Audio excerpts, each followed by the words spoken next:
Brazilians choose a new president on Sunday, a vote which follows a race of dramatic turns, ending in one of the tightest contests in the country's history.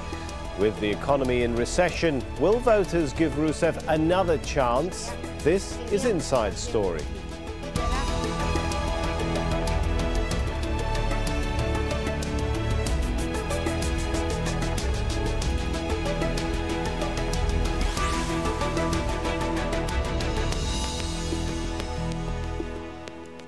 Hello and welcome to the show. I'm Sami Zaidan. Well, Brazil is going to the polls to choose its next president, but the country will also pick its entire 513-seat lower house of Congress, a third of senators and the governors of all 27 states.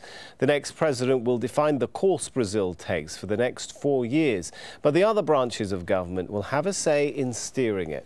Now, while President Dilma Rousseff is leading in polls, her party is expected to take a hit. Whether there is a significant shake-up of political power in Brazil is far less clear, though. From Sao Paulo, Gabriel Elizondo takes a look at Sunday's presidential contenders. The campaigns are winding down here in Brazil, and Dilma Rousseff closed her campaign with a huge rally in downtown Sao Paulo. There were several thousand people there that lined the parade route to get a glimpse of the president, mostly working class people. Those are really her base, and Rousseff is hoping they come out in big numbers to propel her to re-election. But she's facing a very tough re-election campaign by two key opposition candidates. One is Marina Silva, the ex-environmental minister here, who was really surging in the polls after she replaced Eduardo Campos on the ballot. Campos died in August after a plane crash. Silva seems, though, in the last week or so to have lost a lot of the momentum, but she's still pushing very strong in this campaign, really trying to be the new face of Brazilian politics, as she says. On the other side of the opposition, we also have Aécio Neves, who closed his campaign in his home state of Minas Gerais. Neves has been hitting Dilma Rousseff very hard on the economy. Rousseff, when she came into power, was overseeing an economy with 8.5% growth, but this year it's expected to be at less than 1%. Neves is saying that he's the candidate that can bring economic growth back to Brazil. But ultimately, it will be up to the Brazilian people to decide who they think should be Brazil's next president and lead this country for the next 4 years.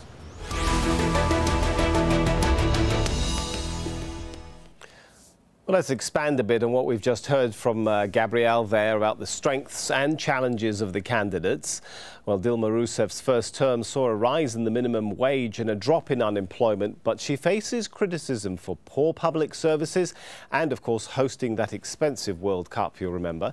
Now, Socialist Party candidate Marina Silva is an environmentalist from the Amazon and an evangelist.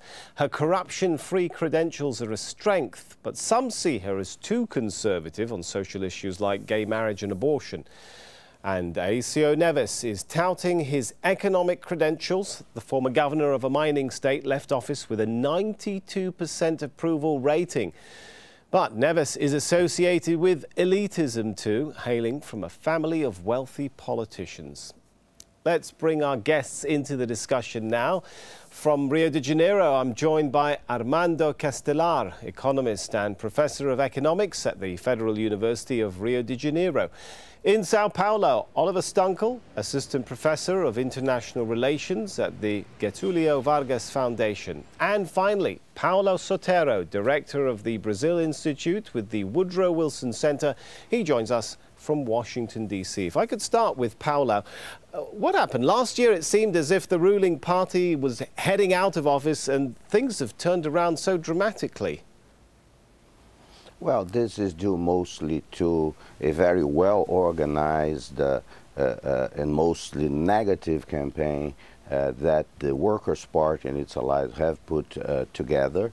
We know that negative campaigns work, and President Rousseff is positioned to probably win the first round and come to the second round probably in a position to also prevail. But we have 3 weeks to go. The reality in Brazil, and this is the challenge for the two opposition candidates, is to demonstrate that this is a country with an economy that is fast deteriorating. There is corruption that has metastasized in Brazil, and Brazil is facing a growing international isolation due to self-imposed policies. So, but I believe the campaign has failed as an opportunity for the candidates to address those issues. All right. Oliver, is support for Ms. Rousseff rising because people still really believe in her policies, or because simply there's no new face on the block that people really trust to bring change? What do you think? Well, I think it's really interesting that despite all the problems that Brazil faces, none of the opposition candidates has been actually able to generate or create a convincing counter-narrative. In Brazil, the majority of Brazilians want change. People think the country is headed in the wrong direction. But at the same time, the incumbent is still leading the race. So I think there's a very interesting dynamic where none of the opposition candidates can offer really this viable alternative so far. I mean, she has a very clear lead in the polls. And so I think it's really also a time of transition. I think none of the candidates, particularly in the opposition, has been able to make use of the energy that was generated during the protest last year. So I think there's, despite this very interesting race, I think we see also a very intense debate about the quality of democracy in Brazil. And I think the big struggle is who can be able to capture that energy and that group of people who's just unhappy with the way politics works in Brazil. Talking about unhappy, Armando, markets have already been reacting to the rise of Ms. Rousseff once again in the polls. Would you say this election is perhaps extremely crucial, perhaps even more crucial than others to the economy? I think so. The economy, the world economy, which has been very favorable to Brazil until very recently, is moving now against Brazil with the deceleration in China and emerging Asia in general. We have the perspective of the U.S. tightening monetary policy. Brazil has a large external deficit. And domestically, Rousseff, although she's very popular with voters, she has been carrying on mistaken policies which have hurt the economy. The economy is probably growing close to zero this year. Inflation is very high. You have a number of distortions introduced with price freezes.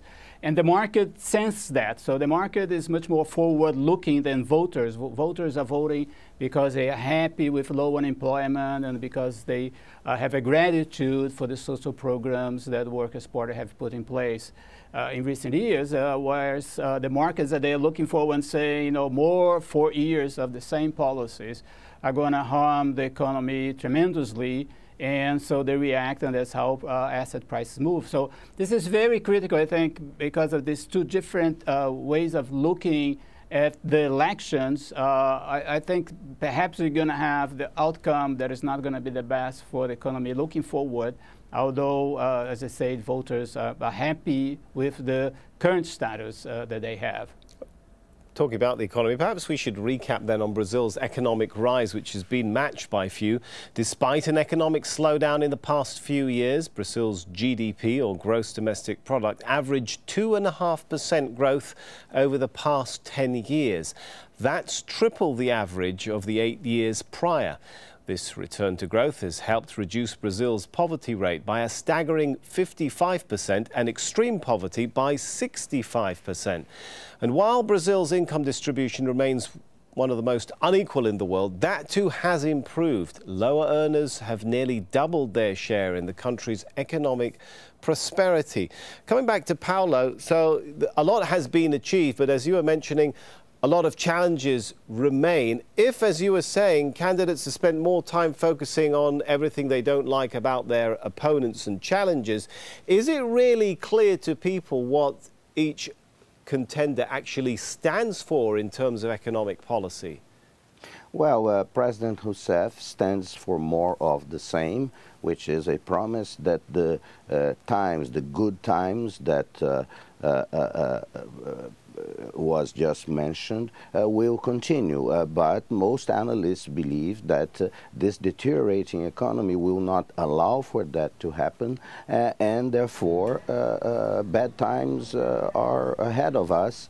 There is, for President Rousseff herself, she may very well be re-elected, but she will not be strengthened politically to carry out the policies, the fiscal adjustment, the opening of the economy that we all know Brazil requires to maintain the course of prosperity and growth that has indeed marked the period of the last 12 years, with the exception of the most recent 3 that were very mediocre. And this is the issue. And as Professor Castelar said, the opposition candidates have failed to present an alternative path.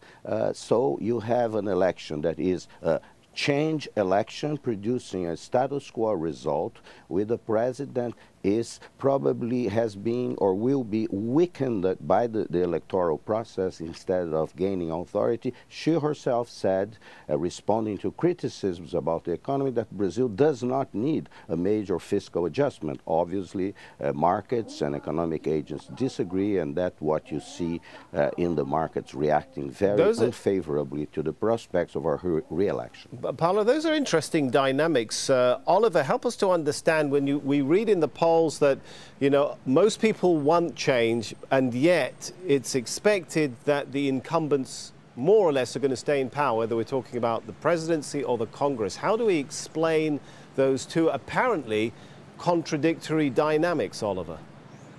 Well, first of all, I think the Brazilian economy presents a paradox. On the one hand side, growth is very low.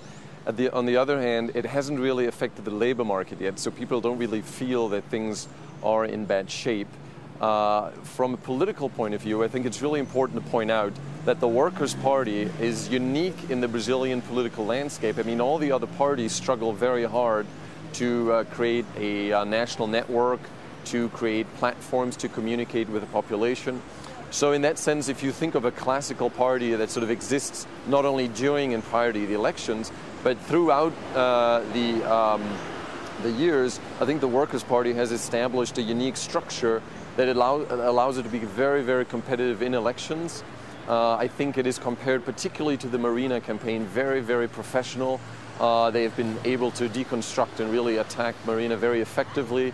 And particularly because of the circumstance, Marina was initially only the vice presidential candidate, and then because of the plane accident that killed Eduardo Campos, she became the presidential candidate and had only a few weeks to prepare a campaign. Her team is very small. So I think the government also makes use of some of the channels that it has, taking advantage of the fact that it is in government. So I think it's just it's a bit of an unequal fight there. But it's also important to recognize that the Workers' Party has been just very good at campaigning, very powerful. They have Lula as the former very popular president who is supporting the Rousseff campaign. So, you know, I think that, and despite the difficulties the Brazilian economy is facing, there's a lot of people, as you have said before, whose lives have dramatically improved over the past decades. And some people, particularly those in the middle and lower class, are worried that a change in government could undo this progress that they've made over the past years. Armando, is one way of looking at this election is that because it's so close, it's dividing people perhaps into two camps, at least when it comes into the economy. Do you want to hold on to the gains for the poorer classes, or are you in the camp of those who want to see change for the business class and the business elite? Is that one way of looking at this? Well, that's one way to look at it. Definitely, as we talk in markets, and most of the voters have very different views on how the economy is now. Well, the paradox is that we talk so much about, you know, the changes and how the protests reveal that, you know, 70–80% of the people wanted change, but the opposition hasn't been able to build a proposition of change that actually has, come closer to the voters' heart. I think part of the problem is that I think the opposition sees its main contribution, the ability to deal better with the challenges that look ahead. The fact that the seeds of unemployment are already there. They need to bring inflation down. But it's very hard to put together a view of the future that doesn't look negative to voters. No, I mean, the markets, I think, assimilate that better. They see the need for adjustment, but I think most voters, they hang on to the accomplishment, the gains that they have had until now. So they want change, but they're very afraid of losing what they had got. So the change they want are better services, better mobility, better health services. And I mean, everybody promised that, including the government, including Dilma. So she's also saying, we're going to change. And then you end up in this situation in which it's very hard to differentiate the candidates because they all promise that they're going to improve service, that they're going to invest in health or in education service. And what really differentiates them, which is the ability to deal with the economic challenges that lay ahead, this is very hard to explain to voters. That probably unemployment is going to come down, or that you need higher interest rates, or you need a fiscal adjustment, a major fiscal adjustment. These are sort of tough issues for the median voter to understand, and they don't want bad news. They don't want the opposition to get there and say, look, we have to go through these tough times. Lay ahead, we are the better ones, better positioned to to manage the economy during this period. Nobody wants bad news. They rather leave with the idea that everything is fine. It's all going to be more improvement in living standards into the future. So it's very hard to build a campaign on the need for tough measures in the next 2 or 3 years. Right. Paulo, if we're looking at expectations that there's not going to be a lot of change, perhaps when we look at the political map, one area where we might see change might be more political fragmentation of the political map, especially when it comes to the number of parties in the Congress, the division of seats in the Parliament.